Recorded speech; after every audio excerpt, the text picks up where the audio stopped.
Bom dia a todos, obrigado pela presença.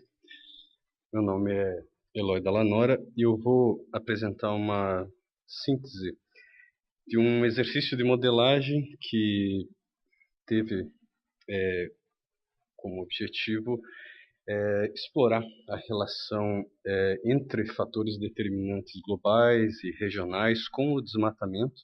diretamente na Amazônia e indiretamente sobre o Cerrado. Esse trabalho também ele teve a participação, de várias pessoas, em particular da doutora Ana Paula, do doutor Davi Lapola e do doutor Gert Fulcher. Bom, nós sabemos que o desmatamento nos trópicos é, historicamente, uma das principais fontes de perda de biodiversidade e emissões em escala global. Mas é interessante observar também que os fatores, os agentes que conduzem essas mudanças têm evoluído no tempo, sobretudo na Amazônia. Entre 1960 e 1980, por exemplo, a gente observa que o desmatamento nessa região esteve essencialmente associado a fatores regionais, como projetos de migração, assentamentos, agricultura de pequena escala e também grandes projetos de infraestrutura, como a abertura de novas estradas. Mas, mais recentemente, esse processo tem se revelado mais complexo, envolvendo fatores políticos, sociais e econômicos atuantes em diferentes escalas. À medida que o comércio internacional se tornou mais intenso, por exemplo, os sistemas de uso da terra se tornaram sensíveis a fatores distantes, como as flutuações de mercado. Esses gráficos eles mostram, por exemplo, um crescente aumento na correlação existente entre os preços de commodities agrícolas, como a soja, praticados no mercado internacional e no mercado interno. Ou seja, um dos principais fatores que influenciam a dinâmica do uso da terra tem uma dependência direta com variações observadas em escala global, como a demanda dos mercados. Mas, ao mesmo tempo, também é interessante observar que o governo brasileiro foi adotando uma série de medidas dedicadas ao combate do desmatamento, como o aumento das áreas protegidas, 240 novas áreas protegidas desde 2004, restrições de acesso ao crédito, sobretudo nos estados líderes de desmatamento, Mato Grosso, Pará e Rondônia, e também uma intensificação das ações de comando e controle, beneficiadas pelas melhorias nos sistemas de monitoramento e de fiscalização. E, de fato, o desmatamento na Amazônia tem caído sensivelmente. Se a gente comparar especificamente o período 2005-2009 com o período 2010-2014, a gente observa uma queda de 55%.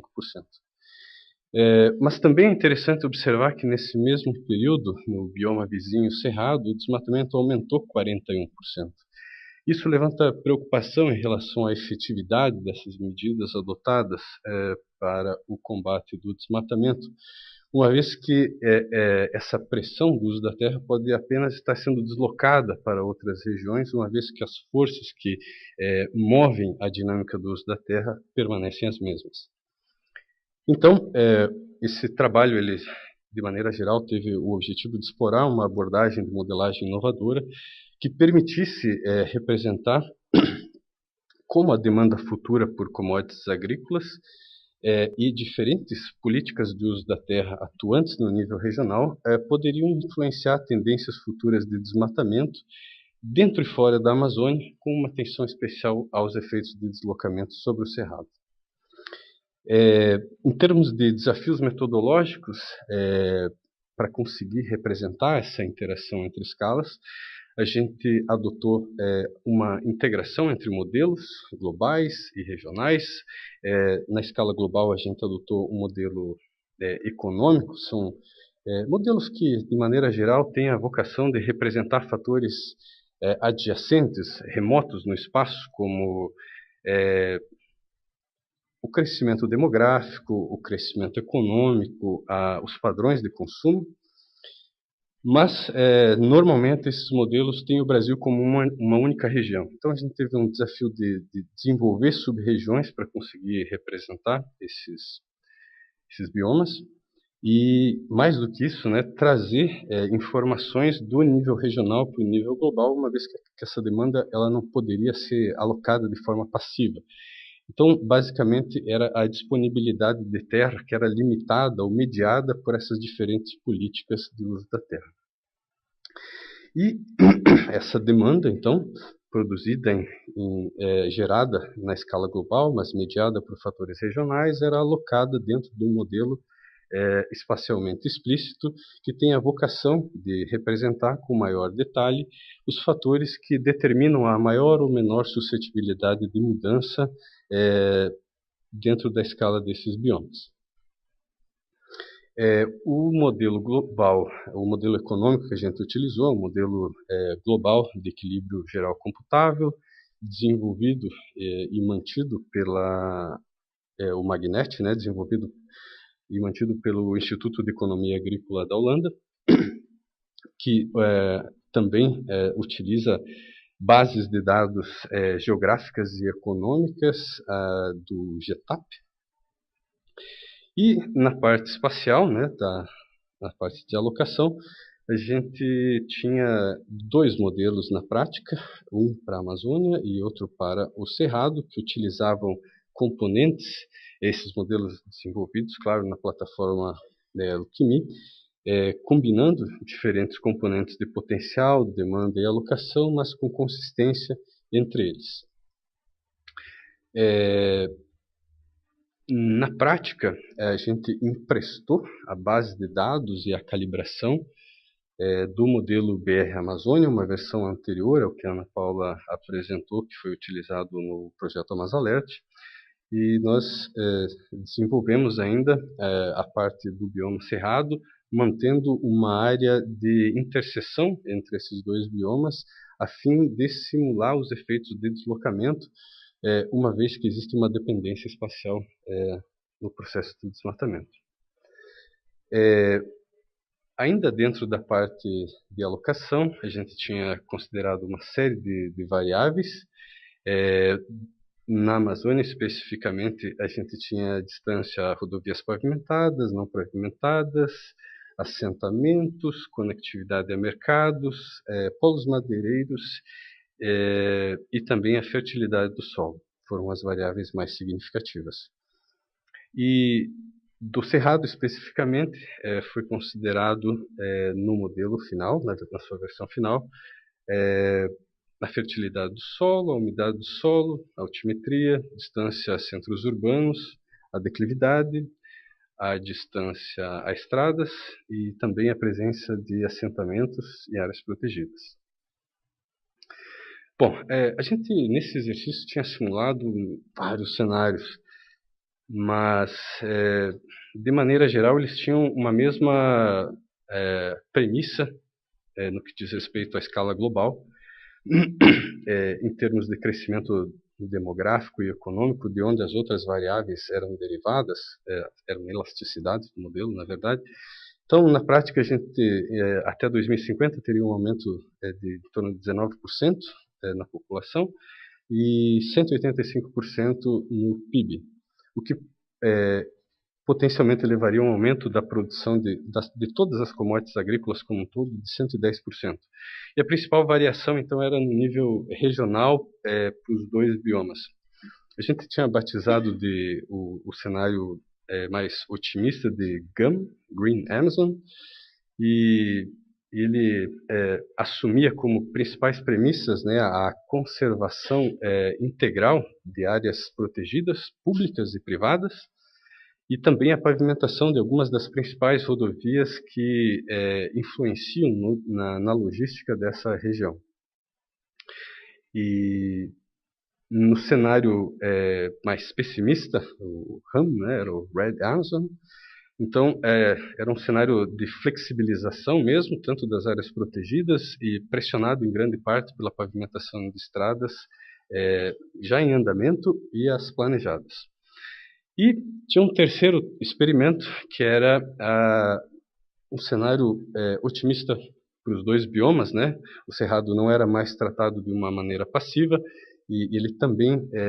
incluía a conservação de suas áreas protegidas, públicas e privadas, assim como se fazia na Amazônia. Então, os resultados eles revelam que a conservação da Amazônia por si só pode não ser o fim do desmatamento no Brasil, uma vez que isso poderia levar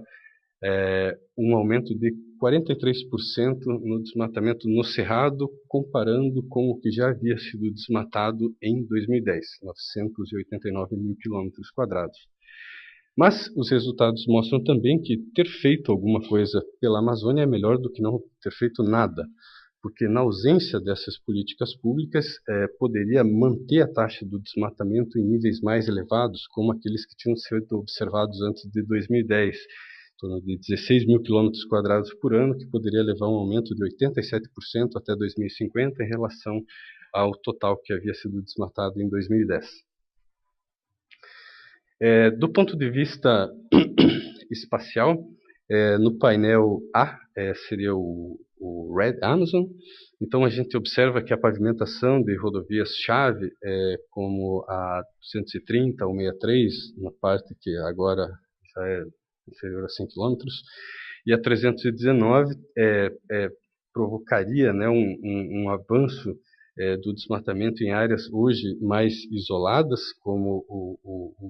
a parte central e norte do bioma Amazônia, enquanto que o Cerrado permaneceria com padrões de desmatamento semelhantes aos atuais. Por outro lado, no cenário otimista, no painel B, caso a gente tivesse a presença do Estado em termos de garantia da conservação das áreas destinadas à conservação, a pavimentação das estradas em si não seria um fator determinante para a concentração do desmatamento em áreas mais remotas, porém o Cerrado poderia passar por profundas modificações. E no cenário então de conservação, tanto da Amazônia quanto do Cerrado, a gente observa, né, uma concentração de áreas de vegetação remanescente ao longo das áreas protegidas e também ao longo das regiões mais isoladas da Amazônia, mas mesmo nessa situação o Cerrado estaria vulnerável a profundas modificações, uma vez que nesse bioma ocorrem uma concentração muito pequena de unidades de conservação, e mesmo nas áreas particulares, os percentuais de reserva legal são muito baixos, pelo menos se a gente comparar com a Amazônia. Então, em torno de 400 mil hectares estariam legalmente disponíveis para conversão nesse bioma, mesmo que as áreas protegidas públicas e privadas fossem garantidas para a conservação. Então, como conclusões finais, né, a gente observa que o fechamento da fronteira agrícola na Amazônia pode não ser o fim da perda de biodiversidade e emissões, na ausência de medidas complementares comprometidas, né, com a melhoria na eficiência do uso da terra, né, sistemas de uso mais produtivos, o controle da expansão do uso da terra em outros biomas, em outras regiões, além de novas alternativas econômicas para o desenvolvimento desse setor. Também observamos que reconhecer os sistemas de uso da terra como sistemas abertos é o primeiro passo para o desenvolvimento de políticas de uso da terra mais eficientes. Caso contrário, uma transição sustentável em relação ao uso da terra pode se tornar utópica. É isso que eu tinha para hoje. Muito obrigado.